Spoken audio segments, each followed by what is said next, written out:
When I owned a small retail business, there was nothing more frustrating than when a customer would walk in and admire something on the shelf but put it back, claiming that they got something similar on Amazon. Around the US, small businesses are closing at an alarming rate, and this has a lot to do with Amazon and their rapid growth, same day delivery system, and roboticized fulfillment centers. It's making consumers opt into the convenience and stray away from independent retailers at an alarming rate that small businesses just can't compete with. Worse, it's forcing these retailers to have to list their products on Amazon, and Amazon can often act very predatory towards these retailers. In a 2022 debate, Amazon is good for small business, Stacy Mitchell argues against Amazon being good for small business and saying that 2/3 of Americans, when they need to buy a product online, they go straight to the Amazon platform. They don't use the search engine, which would give them a list of search results directly to these retailers' independent sites and allow you to buy direct with these retailers. So that means that the retailers are forced to list their products on Amazon in order to survive. Amazon will oftentimes monitor the customer base of these retailers, monitor their sales, monitor their prices, and imitate their products, effectively stealing their product and putting it on top of the search results.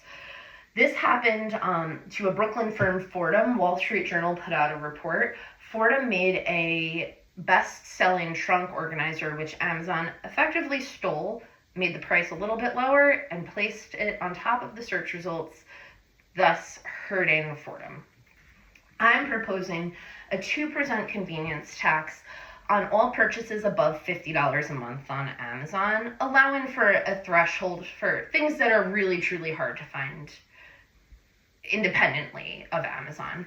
So anything above 50, let's say you spend $60 a month on Amazon, you're only getting charged 2% on that $10 above the threshold, which equals 20 cents, just to put it into perspective.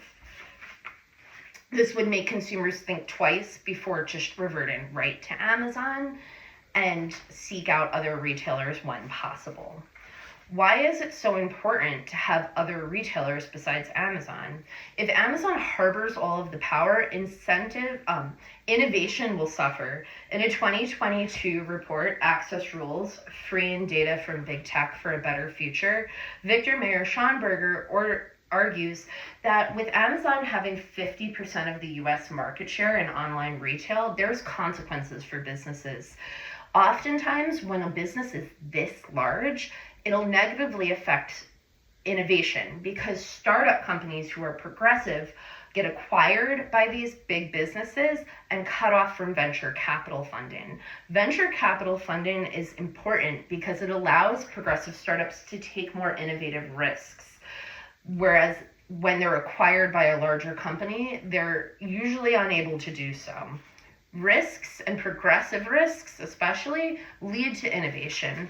And right now, Victor argues that we are at a frenzied standstill as compared to the last, in terms of innovation, as compared to the last 150 years, registered patents are at an all-time low.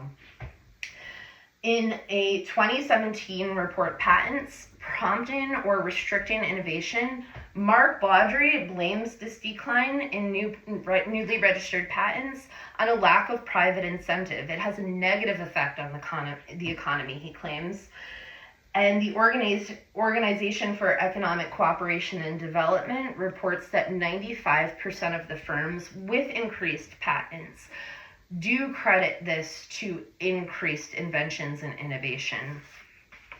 Furthermore, New York University economist Thomas Philippin also agrees and contests that the patent decline is in fact linked to superstar companies having more than their fair share of the market.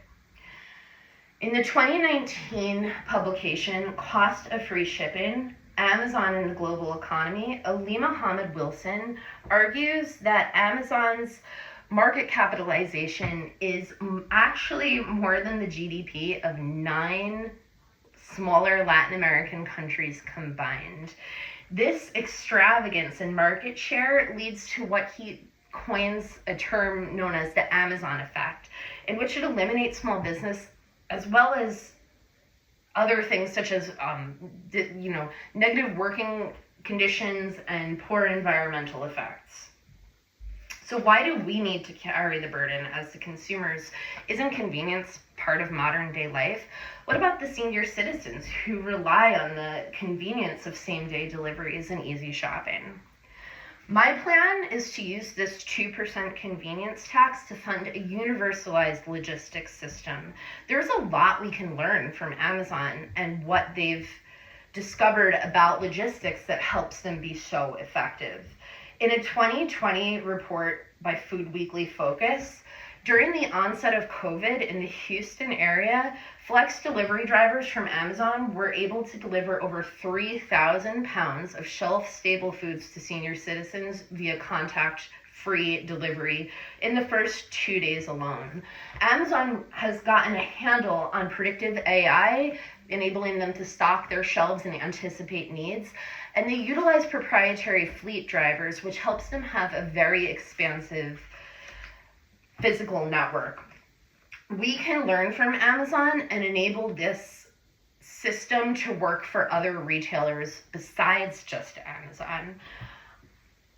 Criticism in the interplay between the Amazon store logistics in 2024 states that Amazon, when they act as a storefront for other independent businesses, it can oftentimes hurt the independent businesses. Amazon will oftentimes make customer service errors or have late deliveries, and this reflects more poorly on the business listing the product with Amazon than on Amazon themselves, who was actually to blame for the mishap.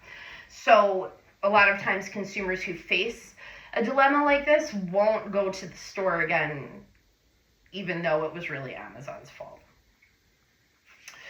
So we can see that while Amazon is convenient and accessible, there is a danger in relying on a single powerhouse source for the bulk of your consumption. It decreases competition, it causes small businesses to fail, and it leads to a decrease in innovation. My plan for a 2% convenience tax on monthly purchases over $50 on Amazon will cause consumers to think twice, think outside the box, and shop independent, as well as potentially fund a universalized logistics system that will allow retailers across the board to be able to provide the convenient services that Amazon boasts.